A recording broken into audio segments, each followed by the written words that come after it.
be that. It would be going from feeling bad for somebody, understanding their pain to a certain degree, and then showing them doing something to showing them your alleviate it. willingness to help. One of the things we experienced was people that would call us and say, "If you ever need anything, please call me."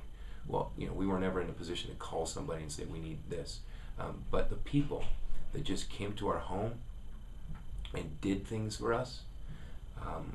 We had just moved into a big home in Anthem Country Club that was a foreclosure, and so it needed some work. The yard had, much of the landscape had died away, and so we had strangers and family and friends that just showed up at our home and did stuff. They never called and told us their willingness to help. They just helped.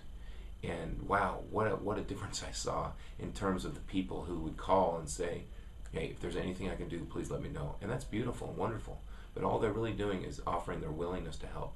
And they have to understand that a family, at least like ours, I wasn't going to pick up the phone and call them and say, "Could you please come replant my yard?" Because that's my job.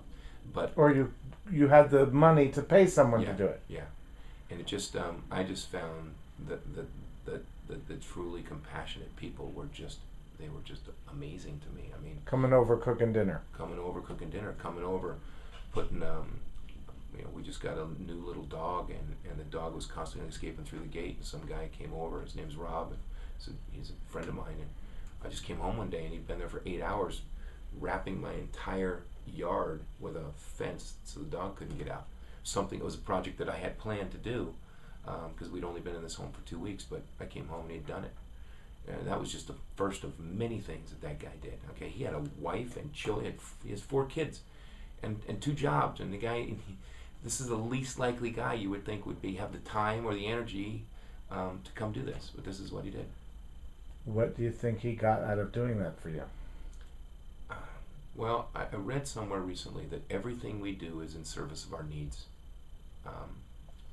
Right, so what was his need that he was satisfying? Right, and I think that truly compassionate people like that they act selflessly in the eyes of many others, but clearly he was getting something from that, knowing that he was making a difference with a family that was broken beyond measure.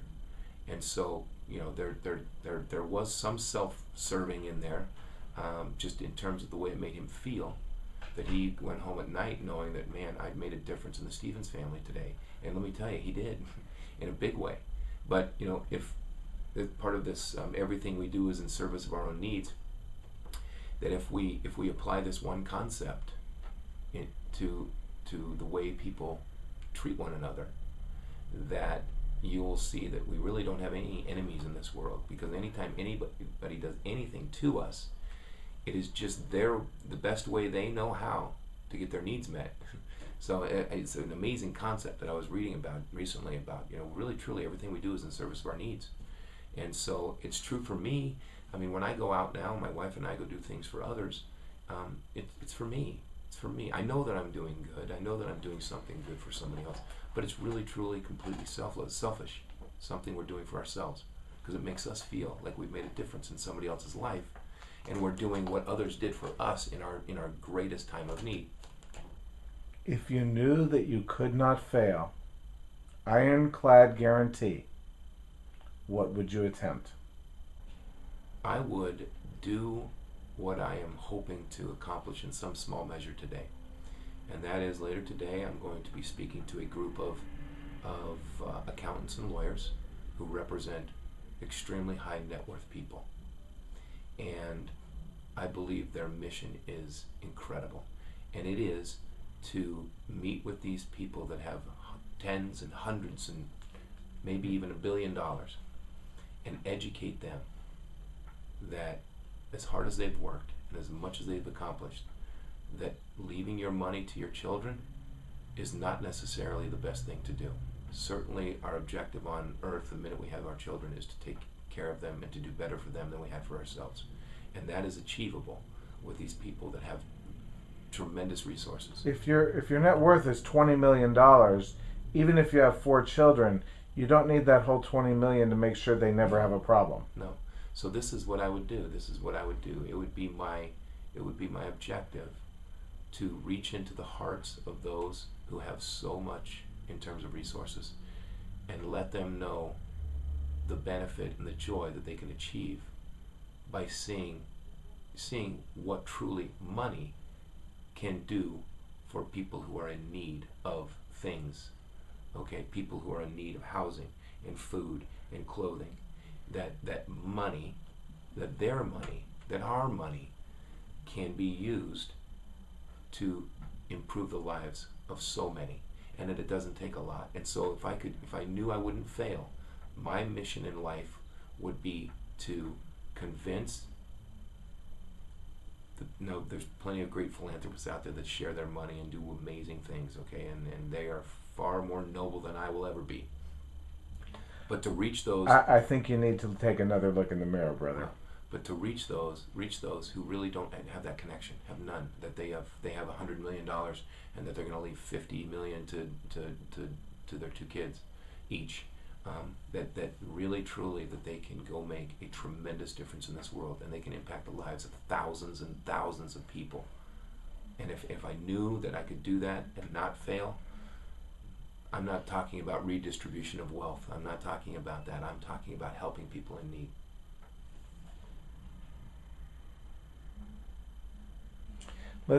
Sometime either in the last few weeks or in the next few months, the population of humans on planet Earth will exceed 7 billion.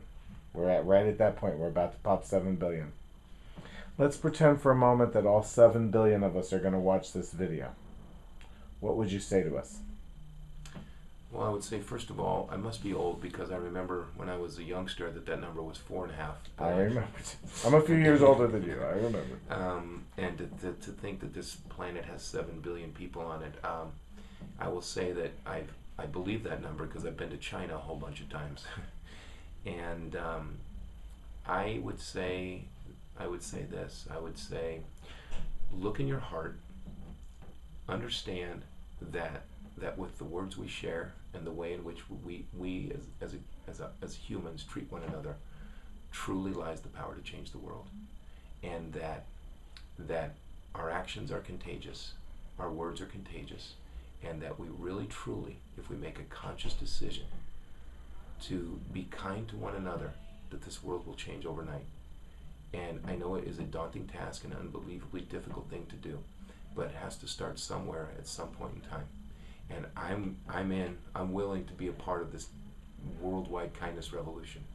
I'm sure I'll fail miserably along the way, but I would just encourage everybody to just be kind to one another.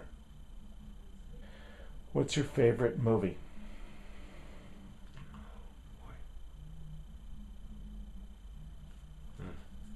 My son asks me this question 4 times a week, and it's always the last movie we saw, whether it was Transformers or whatever. But truly my favorite movie, maybe Miracle on 34th Street. Who are your heroes? My wife. Why? Well, first of all, she's smarter than me. She's more caring than me. She's more compassionate than me. My wife is stronger than me. Emotionally, she's stronger. My wife is, this is, maybe if I would have answered this question 4 years ago and said my wife, maybe the answer would have sounded cliche.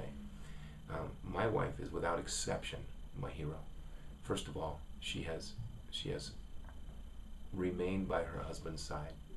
And when I'm down, she picks me up and she encourages me. And if I could just share with you, some of the texts that she just sent me this morning, just telling me to forge on, that we're doing the right thing, and that she loves me, and that I'm her hero, and that, this is the daily encouragement that I get from my wife, who, by the way, is every bit as broken as me.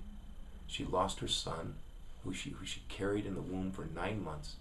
This is her child. This is a part of her. And it's a part of me too. But I know what the pain feels like for me, Bruce, to have lost a child. For a father to have lost his son. I don't know what it feels like for a mother to have lost her son. And I don't know. But I know that my wife, and the dignity and the class that she has handled herself, and that she remains, and I had this conversation with my daughter last night. We talked about the kind of mother that my wife is. And there there isn't another person. And my daughter and I agreed upon this last night. She's 17. We agreed that her mother, that my wife, is the single greatest woman on the planet. She's the most consistent, loving, nurturing, caring, self-sacrificing mother that I've ever seen. And that how blessed and how fortunate we are that she happens to be our mom and my wife. And so I have no other heroes. I have no other heroes. She stands head and shoulders above all others. Is there anything that you think needs to be said either about yourself or about the Josh Stevens Foundation that I've neglected to ask you? No, I think you've done an amazing job of asking a lot of really insightful questions. I really, you've taken me by surprise with some questions, and I'm glad you asked them. You kind of challenged me to answer them. I hope I didn't disappoint you. No, I don't think so. I think we've covered a lot. I just here again want to emphasize the mission of the Josh Stevens Foundation. That truly our mission, our ultimate vision is just to do our very best to inspire more children to be more kind more often. And I will spend the rest, however much time I have left on this earth, ensuring. Could be a long time, brother. You're not that old. I know, and that's scary too. To think that that's just more time that I'm going to be separated from my son. But I'm not entirely sure that I had a clear purpose in life when I was 44. Okay, I had a business and employees and everything, but I think my purpose is pretty clear now. I always used to kind of, when we'd go places at church or something, just people would share their testimony, I would always just kind of say, man, I don't really have a testimony. My whole life has been pretty easy. But now I have as compelling a testimony as there is. And so, I'll spend the rest of my life giving my testimony, and hoping that people can somehow see in me that, you know what, there is hope after the most unimaginable tragedy. And just to stay the course and forge ahead, and that don't give up. And I mean, I still want to stay in bed every day. But this morning I got out of bed and got here.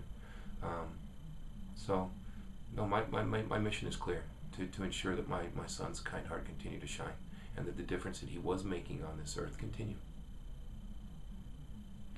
Thank you so much for taking the time to meet with me. I really appreciate it. I am grateful for your time, Bruce. Thank you. Drew, thank you for taking the time to answer this one additional question I thought of. The question is, do you think God took Josh from your family in order that you and your wife take on this kindness project? No, I don't believe that. You can get in a gigantic religious, philosophical debate on whether your life is predetermined and or predestined and all of those things. I do believe that God gives us free will. I believe that accidents happen. I believe that, had I not gone out in a golf cart that night with my son would still be here more than likely. I don't believe that God takes people. I believe God uses people when He has them. I believe that what my son is doing in heaven for God and for the kingdom of God is glorious. I believe that if Josh was given the opportunity to come back here and spend the rest of his life on this earth in our family, I believe that he would say no, that he loves being where he is. He's fulfilling his purpose. And so, no, I don't believe God took Josh. I believe Josh was killed in a terrible accident. The guilt that I have from this accident is overwhelming, because I was at the wheel. I was responsible, and I will always hold myself responsible for it. But I don't believe God took my son, no. So you think you and your wife are just making lemonade?